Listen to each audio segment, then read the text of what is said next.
മക്കളെ എല്ലാവർക്കും നമസ്കാരം. Welcome to super notes. Group D കേസുമായിട്ട് ബന്ധപ്പെട്ട് എൻ്റെ 5ാമത്തെ വീഡിയോ ആണ് ഈ വരുന്നത്. 5അല്ല, 4ാമത്തെ വീഡിയോ. സത്യത്തിൽ ഇനി ഒരു കേസ് അപ്ഡേറ്റുമായിട്ട് ബന്ധപ്പെട്ട ഒരു സെഷൻ ചെയ്യേണ്ടതെന്നാണ് തീരുമാനിച്ചത്. പക്ഷേ അതുകൊണ്ട് ഇന്നലെ ഒരു നോട്ടിഫിക്കേഷൻ, ഒരു വീഡിയോ പോലും വരാത്തത്.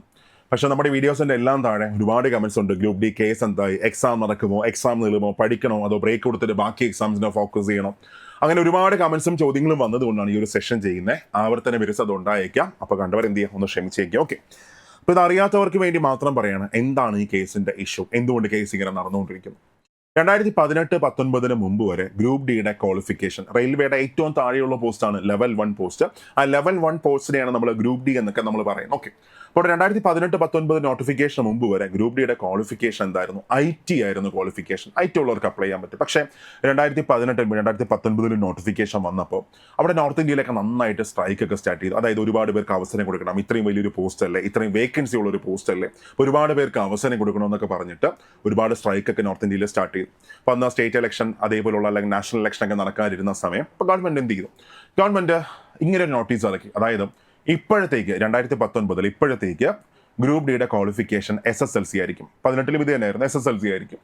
ഇനി അങ്ങോട്ട് വരാൻ പോകുന്ന എല്ലാ ഗ്രൂപ്പ് ഡി പരീക്ഷകളുടെയും ക്വാളിഫിക്കേഷൻ IT ആയിരിക്കും എന്ന് പറഞ്ഞിട്ട് ഗവൺമെന്റ് എന്ത് ചെയ്തു? ഒരു ഓർഡർ അങ്ങ് ഇറക്കിയായിരുന്നു, ഒരു നോട്ടീസ് അങ്ങ് ഇട്ടായിരുന്നു. ഓക്കെ, എന്നിട്ട് വീണ്ടും 2024 നോട്ടിഫിക്കേഷൻ വന്നു. 2025 ഫസ്റ്റ് നോട്ടിഫിക്കേഷൻ വന്നു. സോ നോട്ടിഫിക്കേഷൻ വന്നപ്പോൾ വീണ്ടും ക്വാളിഫിക്കേഷൻ എന്ത് തന്നെയായി? പഴയതുപോലെ ഗ്രൂപ്പ് ഡിയുടെ ക്വാളിഫിക്കേഷൻ 10ാം ക്ലാസ് മാത്രമായി. SSLC ഉണ്ടെങ്കിൽ അപ്ലൈ ചെയ്യാൻ പറ്റും. ഒക്കെ നല്ലൊരു കാര്യമാണ്, അത് ഒരുപാട് പേർക്ക് അവസരം കിട്ടണമല്ലോ. അപ്പോൾ എന്ത് ചെയ്തു? ITI കൊണ്ട് കേസ് കൊടുത്തു. ITI കൊണ്ട് കേസ് കൊടുത്തു. ആ കേസിന്റെ വിധിയാണ് ഇങ്ങനെ നീണ്ടങ്ങ് പോകുന്നത്. എന്ന് വെച്ചാൽ ഈ കേസ് ആദ്യം പോയത് CAT-ലേക്കാണ് പോയത്. CAT എന്ന് പറഞ്ഞാൽ സെൻട്രൽ അഡ്മിനിസ്ട്രേറ്റീവ് ട്രിബ്യൂണലാണ്. തൊഴിൽപരമായിട്ടുള്ള എല്ലാ കേസുകളും പോകുന്ന CAT-ലേക്കാണ് പോകുന്നത്. അപ്പോൾ ഈ കേസ് പോയത് എപ്പോഴാണ്? കേസ് പോയത് 2025 ഫെബ്രുവരി മാസത്തിൽ ഈ കേസ് അങ്ങ് പോയി CAT-ലേക്ക് പോയി, സെൻട്രൽ അഡ്മിനിസ്ട്രേറ്റീവ് ട്രിബ്യൂണലിലേക്ക് പോയി. അപ്പോൾ CAT എന്ത് ചെയ്തു? ഈ കേസ് ഒരു എൻ്റെ ഓർമ്മ ശരിയാണെങ്കിൽ മാർച്ചാണ്, പിറ്റേ മാസമാണ്. മാർച്ചിലേക്ക് ഈ കേസ് എങ്ങോട്ട് വിട്ടായിരുന്നു? ഡൽഹി ഹൈക്കോർട്ടിലേക്ക് വിട്ടായിരുന്നു. ഈ ഡൽഹി ഹൈക്കോർട്ട് ഒരുപാട് ഡേറ്റുകളുണ്ട്. ഞാനൊരു ഷോർട്സ് ഒക്കെ കണക്കില്ലേ, കുറേ ദിവസം നീട്ടി കൊണ്ടുപോയി ജഡ്ജിയൊക്കെ മാറിയിട്ട് അവസാനം എന്ത് ചെയ്തു? ഇവർ ജൂലൈ 26 എന്നാണ് എൻ്റെ ഓർമ്മ, തെറ്റുണ്ടെങ്കിൽ ക്ഷമിക്കുക, ജൂലൈയിലെ അവസാനത്തെ ദിവസങ്ങൾ എന്നൊരു ഓർമ്മ. ഓക്കെ, ജൂലൈ 26 കേസ് നീട്ടി. അന്നൊരു 4ാമത്തെ ശനിയാഴ്ചയായിരുന്നു. അതുകൊണ്ട് വീണ്ടും അന്ന് കോടതി ഇല്ലാത്തതുകൊണ്ട് വീണ്ടും എന്ത് ചെയ്തു? ജൂലൈ 28 മാറ്റി. അന്ന് ഡൽഹി ഹൈക്കോർട്ട് ഈ കേസ് നേരെ വീണ്ടും എങ്ങോട്ട് കൊടുത്തായിരുന്നു? CAT-ലേക്ക് കൊടുത്തായിരുന്നു. അതായത് ഞങ്ങളല്ല ഈ കേസ് നോക്കേണ്ടത്, വീണ്ടും സെൻട്രൽ അഡ്മിനിസ്ട്രേറ്റീവ് ട്രിബ്യൂണലിലേക്ക് ഈ കേസ് അങ്ങ് കൊടുത്തായിരുന്നു. അപ്പോൾ കൊടുത്തപ്പോൾ അവർ വീണ്ടും ഓഗസ്റ്റ് 18 ഡേറ്റ് വെച്ചു. അതിനുശേഷം 21 ഡേറ്റ് വെച്ചു, നീട്ടി. 22 ഡേറ്റ് വെച്ചു, നീട്ടി. അതിനുശേഷം ഇപ്പോൾ സെപ്റ്റംബർ 1 ഡേറ്റ് വെച്ചു. വീണ്ടും എന്നത്തേക്ക് നീട്ടിയേക്കാണ്? ഒക്ടോബർ 30 ഈ കേസ് നീട്ടിയേക്കാം. ഒക്ടോബർ 30 ഈ കേസ് അടുത്ത ഹിയറിങ്ങിന് വേണ്ടി, വിധി പറയാൻ വേണ്ടിയല്ല, അടുത്ത ഹിയറിങ്ങിന് വേണ്ടി എന്ത് ചെയ്തു? അങ്ങ് നീട്ടി വെച്ചു. ഇതാണ് കേസിൻ്റെ ഇപ്പോഴത്തെ സ്റ്റാറ്റസ്. എൻ്റെ ഉദ്ദേശം ശരിയാണെങ്കിൽ ചിലപ്പോൾ റെയിൽവേ എക്സാം നടത്താൻ സാധ്യത ഞാൻ ഇല്ലെന്നും പറയുന്നില്ല. പക്ഷെ എൻ്റെ ഉദ്ദേശം ശരിയാണെങ്കിൽ ഇതിലൊരു അപ്ഡേറ്റ് വന്നതിന് ശേഷം മാത്രമേ എക്സാം നടക്കാനൊരു ചാൻസ് ഉള്ളൂ. മേ ബി ചിലപ്പോൾ ഇന്ത്യയാണ് നേരത്തെ വന്നേക്കാം. എന്നാലും നോർമൽ ഒരു കണ്ടീഷൻ അനുസരിച്ച് ഇതിലൊരു എന്തെങ്കിലുമൊക്കെ അതിന് ശേഷം മാത്രമേ എക്സാം നടക്കാനുള്ള സാധ്യതയുള്ളൂ, ഒക്ടോബർ 30 ശേഷം. ഓക്കെ, അപ്പോൾ നമ്മൾ വിചാരിക്കും ഇനി അങ്ങോട്ട് പഠിക്കേണ്ട ആവശ്യമുണ്ട്, ഗ്രൂപ്പ് ഡിയുടെ പഠിക്കേണ്ട ആവശ്യമുണ്ട്, ജോലി കിട്ടും. മക്കളെ, അവിടെയാണ് ഇതിൻ്റെ അവസരം എല്ലാവരും മനസ്സിലാക്കേണ്ടത്. എന്ന് വെച്ചാലും ഞാൻ എപ്പോഴും പറയുന്ന പോലെ തന്നെ നോക്കുക, ഇപ്പോൾ കഴിഞ്ഞ NTPC ഗ്രാജുവേറ്റിൻ്റെ vacancy 8113. NTPC under graduate vacancy 3445. അത് കഴിഞ്ഞ CGLൻ്റെ വേക്കൻസി 14,000 വേക്കൻസിയാണ്, 14,582. അതിനുശേഷം MTSൻ്റെ വേക്കൻസി 5,464. 5,464. അതേപോലെ CHSLൻ്റെ വേക്കൻസി വന്നിരിക്കുന്നത് 3,131 വേക്കൻസിയാണ്. മക്കളെ, ഇത്രയും വേക്കൻസിയും കൂടെ കൂട്ടിയെടുത്താലും 34,000 വേക്കൻസിയാണ് വരുന്നത്. 34,000 വേക്കൻസി. പക്ഷേ ഗ്രൂപ്പ് ഡിക്ക് നിലവിൽ മാത്രം എത്ര വേക്കൻസി ഉണ്ട്? 32,000 വേക്കൻസി ഉണ്ട്. ഇത് എത്രയായിട്ട് ഉറപ്പായിട്ട് മുഖേന ഒരു 50,000 വേക്കൻസി ആയിട്ട് കൊണ്ടങ്ങ് മാറാൻ നല്ല ചാൻസ് ഉണ്ട്.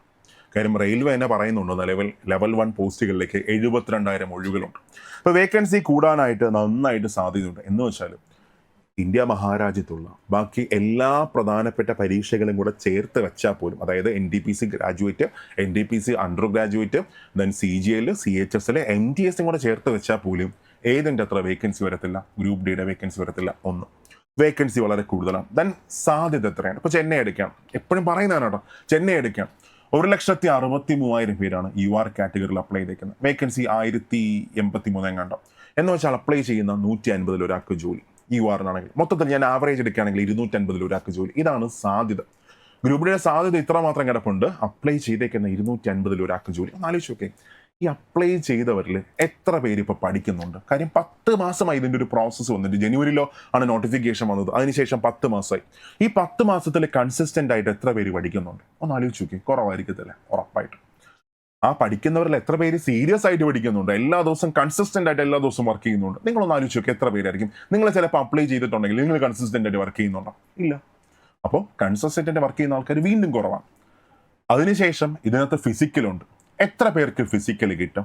വീണ്ടും സാധ്യത കുറവാണ്, അല്ലേ? വീണ്ടും കുറച്ച് ആൾക്കാർക്ക് മാത്രമേ ഫിസിക്കൽ ക്രാക്ക് ചെയ്യാൻ പറ്റത്തുള്ളൂ. ഇനി അത് കഴിഞ്ഞ് മെഡിക്കലുണ്ട്, അവിടെയും വീണ്ടും നമ്മുടെ സാധ്യത കൂടെയാണ്. അത് കഴിഞ്ഞ് കുറച്ച് ആൾക്കാർ, ഇപ്പോൾ ചെന്നൈയിലൊക്കെ കുറേ ആൾക്കാർക്ക് ജോലിയിട്ടാണ്. അവർ പ്രൊഡക്ഷനിലാണ് അവർ ഫോക്കസ് ചെയ്യുന്നതെങ്കിൽ, അല്ലെങ്കിൽ മെഡിക്കൽ സ്റ്റാൻഡേർഡ് താഴ്ന്ന ആൾക്കാരാണ്. അവർ ചിലപ്പോൾ പ്രൊഡക്ഷൻ യൂണിറ്റിലാണ് അവർ വെച്ചേക്കുന്നതെങ്കിൽ, കേരളത്തിലെ റെയിൽവേയുടെ പ്രൊഡക്ഷൻ യൂണിറ്റിലൊന്നുമില്ല. ചെന്നൈയിലും ഈറോഡിലും തൃച്ചിയൊക്കെയായിരിക്കും നമുക്ക് അവിടെ കിട്ടുന്നത്. അപ്പോൾ അവിടെ എത്ര പേര് പോകുമ്പോൾ അവർക്ക് അവിടെ സർവൈവ് ചെയ്യാൻ പറ്റും? പ്രത്യേകിച്ച് വനിതകളൊക്കെ പോവുകയാണെങ്കിൽ, ഫാമിലി നിന്നൊക്കെ മാറി നിൽക്കുകയാണെങ്കിൽ എത്ര പേര് അവിടെ നിൽക്കും?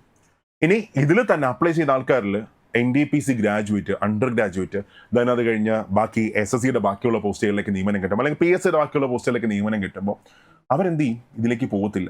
അപ്പോൾ സാധ്യത വീണ്ടും വീണ്ടും വീണ്ടും വീണ്ടും വീണ്ടും കൂടിക്കൊണ്ടിരിക്കണം. അപ്പോൾ ഇതാണ് ഇതിൻ്റെ ഒരു അവസരം.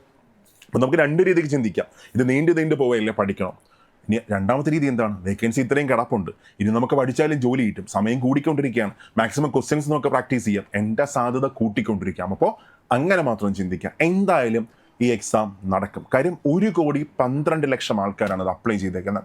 1,12,00,000 ആൾക്കാർ. അപ്പോൾ അവിടെ ആലോചിച്ച് നോക്കുക. എൻ്റെ ഒരു അഭിപ്രായത്തിൽ ഇപ്പം അപ്ലൈ ചെയ്ത ആൾക്കാരൊക്കെ ഭാഗ്യവാന്മാരെന്ന് പറയാനുള്ളൂ.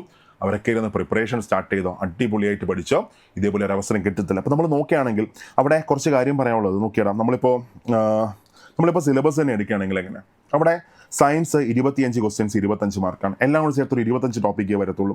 മാത്സ് അതേപോലെ ഒരു 20 ടോപ്പിക്ക് വരും. റീസണിങ് ഒരു 17 ടോപ്പിക്ക് വരും. ദെൻ GK പഠിക്കേണ്ട, കറണ്ട് അഫയേഴ്സ് മാത്രം പഠിച്ചാൽ മതി. GKയിലെ ക്വസ്റ്റ്യൻസ് മാത്രം പ്രാക്ടീസ് ചെയ്താൽ മതി.